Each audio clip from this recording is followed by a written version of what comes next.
Bien-aimés, je vous salue dans le nom de Jésus-Christ. Amen. Aujourd'hui, c'est le cours numéro 31. On est toujours dans les fondements de la foi. Alors j'espère que depuis, ta foi a commencé à vibrer, elle a commencé à monter, parce qu'on a parlé de la foi en Dieu, la doctrine des baptêmes, les œuvres mortes. Et aujourd'hui, on va voir quelque chose qui est fondamental, que Jésus pratiquait, qu'on ne voyait pas beaucoup dans l'ancienne alliance, mais que dans la nouvelle alliance, le mystère de Jésus vraiment était spectaculaire parce qu'il imposait les mains. Alors, Hébreux 6, versets 1 à 3, c'est notre texte de base. C'est pourquoi, laissant les éléments de la parole de Christ, tendons à ce qui est parfait, sans poser de nouveau les fondements du renoncement aux œuvres mortes, de la foi en Dieu, la doctrine des baptêmes, de l'imposition des mains. La résurrection des morts, on va voir, le jugement éternel, on verra. C'est ce que nous ferons si Dieu le permet. Alors, le dernier cours, c'était sur quoi? Le baptême du Saint-Esprit. Et voilà. Et on avait vu, c'était comment recevoir le baptême du Saint-Esprit. Et à la fin, on a vu le Saint-Esprit à l'œuvre. Et je crois qu'on a vécu un remake de la Pentecôte, parce qu'il y en a un qui était ivre du Saint-Esprit. Alléluia. Le Saint-Esprit est descendu et il s'est manifesté. Et vraiment, c'était comme à la Pentecôte. Et donc ce soir, ça va être pareil. Parce qu'on va parler de l'imposition des mains. Et l'imposition des mains, on rentre dans le miraculeux. On rentre dans le surnaturel. Donc, à la fin, on va aussi rentrer dans le surnaturel. On va aussi expérimenter l'imposition des mains.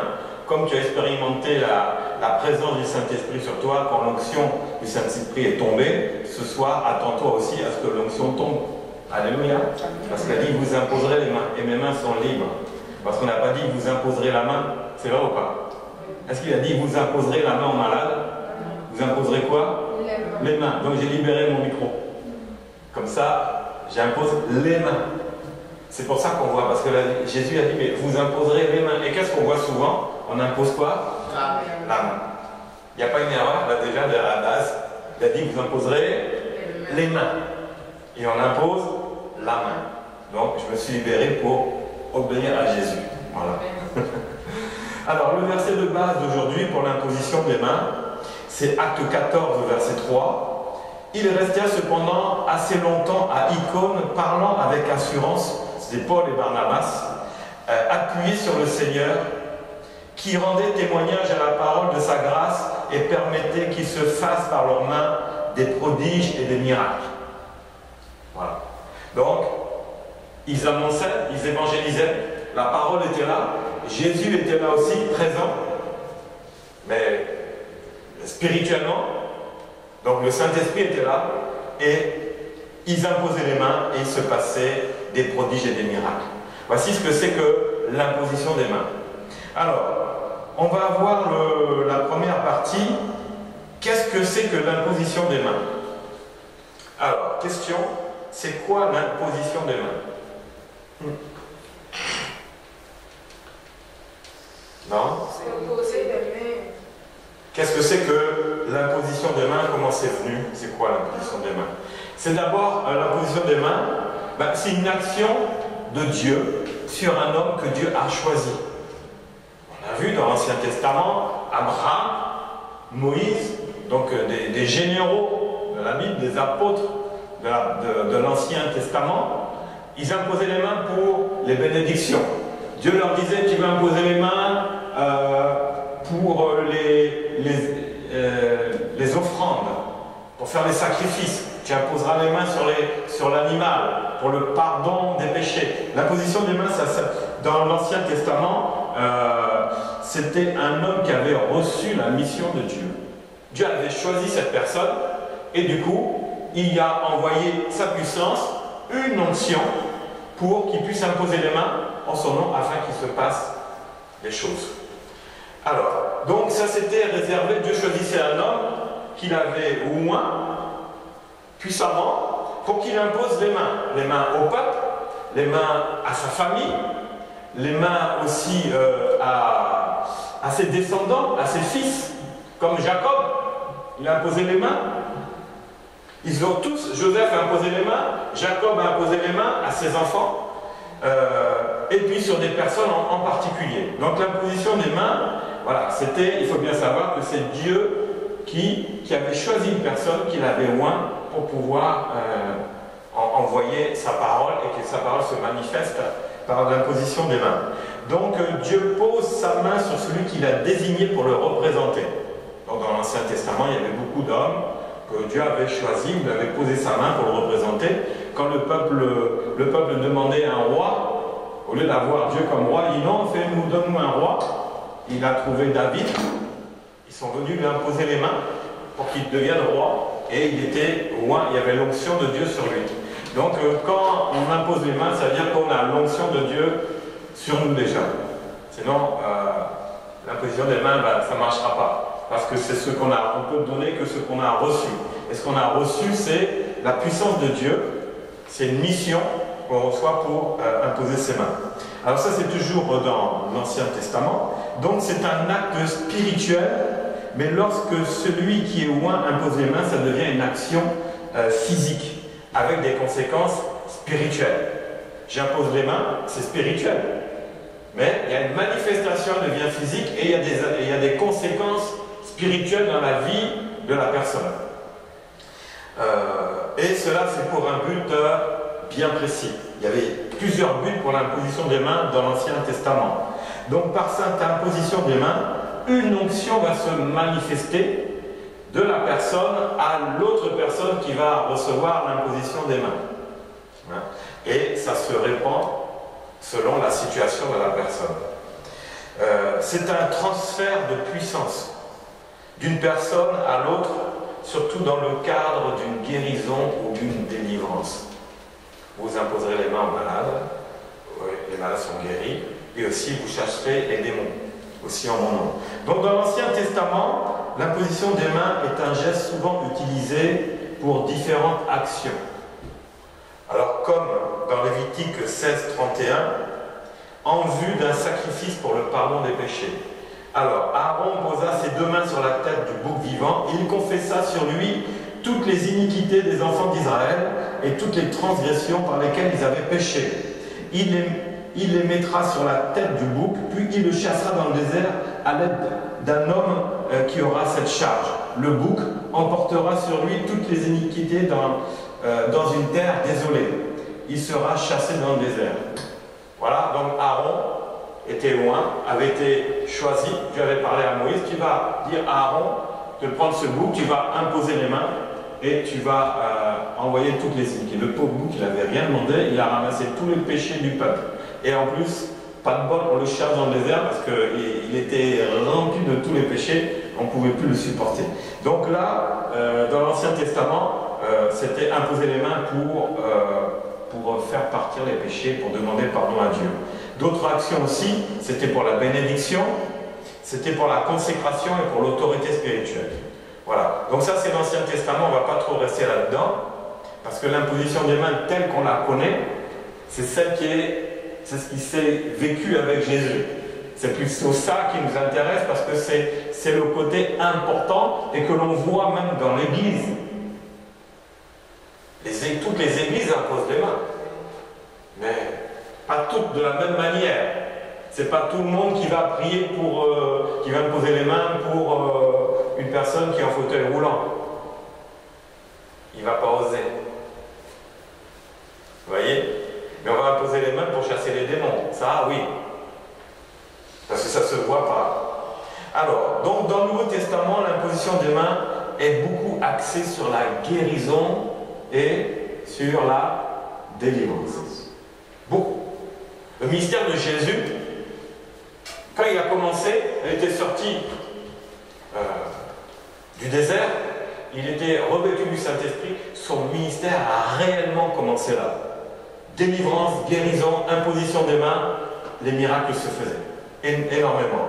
Alors, donc ça veut dire que le message de Dieu a évolué avec les disciples que Jésus a formés. Est-ce qu'on voyait ça dans l'Ancien Testament? Non. C'était rare. 1, 2 miracles. C'était rare. Mais dans le Nouveau Testament, tout change. Jésus arrive, Dieu descend sur terre. La parole dit que la parole de Dieu s'est faite chair. Elle a habité parmi nous, pleine de grâce.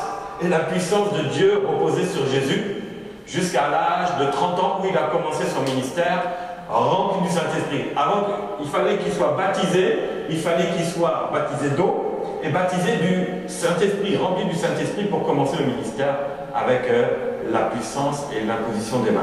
Vous voyez, c'est pour ça que la dernière fois, on a parlé de quoi? Baptême d'eau, après baptême du Saint-Esprit. Mais dans quel but? C'est que tu marches avec le Saint-Esprit et que la puissance du Saint-Esprit, maintenant, t'envoie une onction que toi, tu vas envoyer par tes mains. Vous voyez?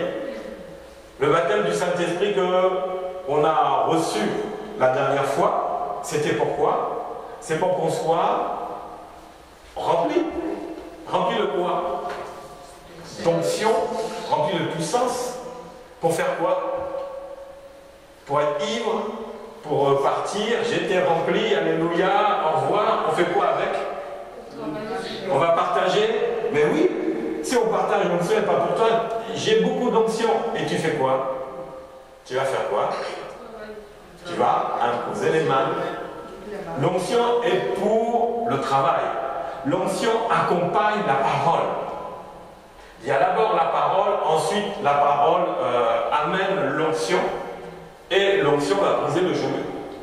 C'est ça. Et c'est là que tu imposeras les mains. Et c'est là que tu verras des choses extraordinaires que toi-même tu ne pouvais même pas imaginer. Ah, moi j'ai fait ça. Ah oui, bah oui, c'est toi, tu ne savais pas. Bah oui, tu étais ivre du Saint-Esprit. C'est normal.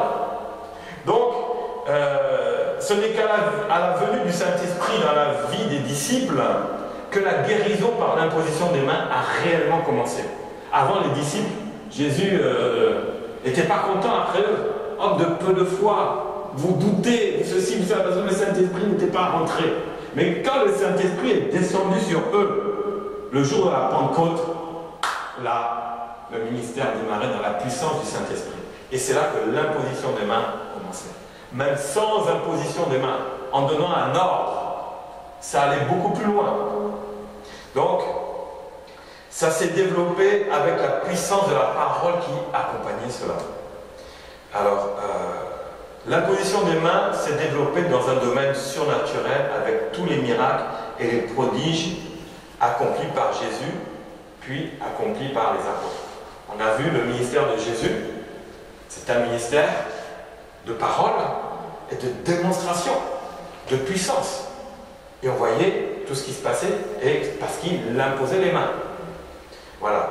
Donc, beaucoup miracles et guérisons. Maintenant, les autres buts sont pour l'imposition des mains, le baptême du Saint-Esprit. C'est pas ce qui s'est passé la dernière fois. Quand j'ai imposé les mains, qu'est-ce qui s'est passé?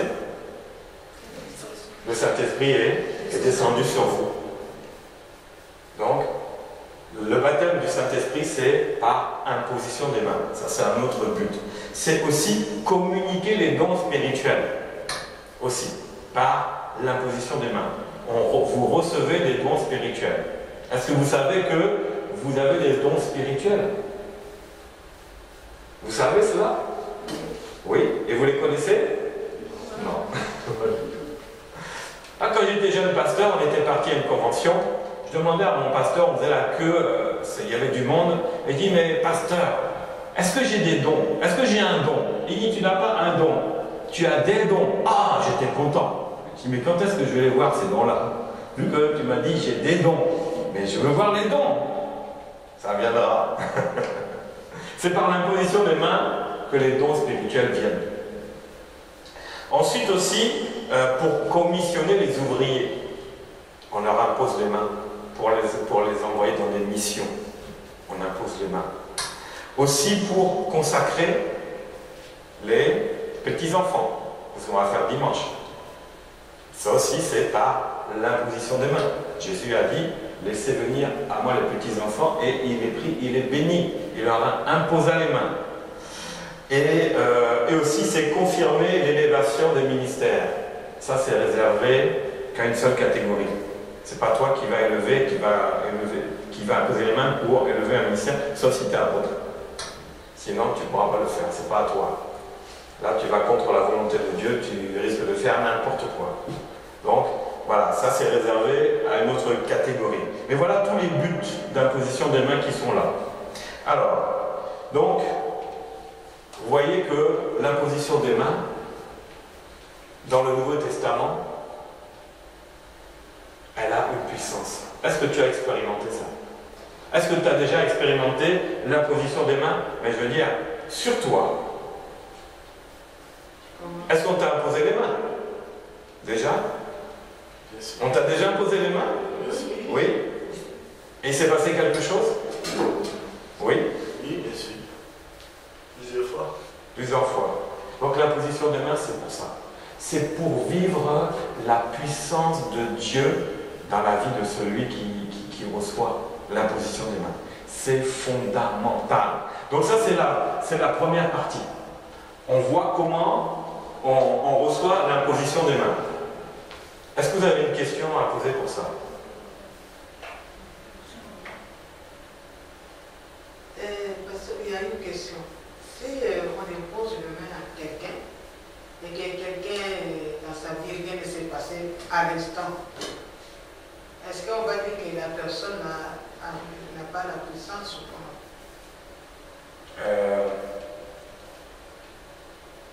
C'est celui qui impose les mains ou celui qui reçoit l'imposition? Celui qui reçoit l'imposition. Il reçoit l'imposition, mais à l'instant là, rien ne se passe. Il ne ressent rien, celui qui reçoit l'imposition. Oui, ça peut venir après. Alors ça dépend pourquoi. Dans quel but? Pour la guérison? Pour la délivrance? Pour l'imposition des mains, c'est pour quelque chose? Comme pour la guérison. Alors ça peut venir tout de suite, comme ça peut venir après. Quand Jésus avait rencontré cet aveugle, il imposa les mains sur les yeux, mais de la salive, et il a dit: est-ce que tu vois? Il dit: oui, je commence à voir, je vois des arbres, c'est pas net, je vois des troncs, c'est pas net. Il a refait, il a fait de la boue, il a remis sur les yeux. Est-ce que tu vois maintenant? Il dit: oui, maintenant je vois clair.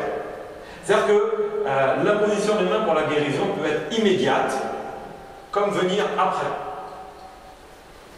Ça peut venir après. Tu rentres chez toi et c'est là que ça se passe. On a vu des cas comme ça. On a prié pour eux. Elle a demandé qu'on prie pour la guérison. Elle ne s'est pas rendue compte, mais arrivée chez elle, elle commence à faire des mouvements et elle se rend compte qu'il n'y a plus de douleur. Et là, elle appelle, c'était 21h, à 22h30, elle se rend compte et la personne a pas dit: ah, je suis guéri. Et ça ne s'est pas manifesté sur place. Ça peut se manifester sur place, ça peut se manifester après. Voilà, c'est pas automatique. Le tout, c'est que ça se manifeste. Maintenant, si ça ne s'est pas manifesté, il faut recommencer. Il faut recommencer. Est-ce que ça peut intriguer celui qui impose? Tu imposes comme ça le main et tu sens que la situation est te regarde. La situation? Elle est toujours là. Il y a quelqu'un, je dis j'impose le main. Oui. Mais la personne, elle ne sent rien en fait. Ça peut se réaliser après, comme vous venez de dire. Mais maintenant, celui qui impose, ça va le frustrer ou non. Il garde sa foi. Ah ben justement, on va voir toutes ces choses-là. Là, on va rentrer dans comment pratiquer l'imposition des mains. On va rentrer parce que tu poses ces questions de la suite. Donc, on y répondra